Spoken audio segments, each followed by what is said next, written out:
Okay. Here's our friend Justin Nazareth. He says, perhaps a question you can answer on the show in the future. I suspect you're not a fan of the NFL Combine's bench press test. 2.25, counting the max number of reps. I believe in previous podcasts you said you'd think the overhead press would be a better test, and I tend to agree. Thus, I suppose I have two questions, actually. In a perfect world where the fat pink man is in charge of the NFL Combine, and you could do any test you wanted, what would you do and why? And two, let's say that you had to stick to the bench press. How would you restructure the test protocol to give more relevant data?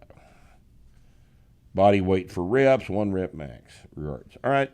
I don't really hold the opinion that there's anything wrong with the 2.25 for reps test in the combine.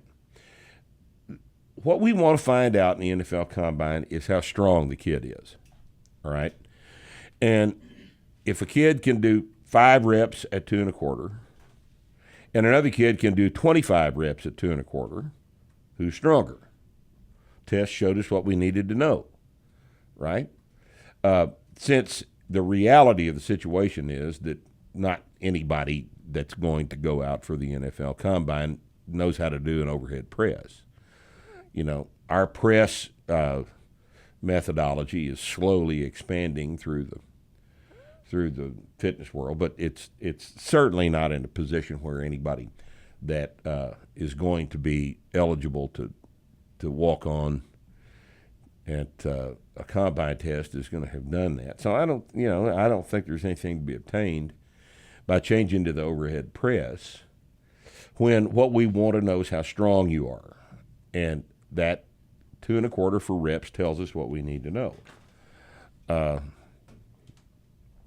No, I don't really think that there's any reason to change that. I think it works pretty well. I think the tests are right now. Most of the combines use 2.25 for reps. They use a standing vertical jump, which is an extremely efficient way to assess neuromuscular efficiency. They use the cone drill, and as a method that assesses strength too. It's how fast you can change the direction of movement of your own body's mass. And they use the 40-yard dash, 40-meter sprint, whatever version of it they're trying to. And this tells us a lot of stuff about explosion and strength and power as well. So I think they pretty much know what they're doing. I would like to see added to that probably a deadlift test with 405 for reps. See how many reps you can do at 405.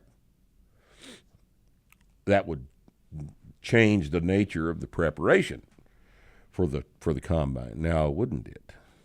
That might be a beneficial addition to it. But other than that, I think they pretty much have this down.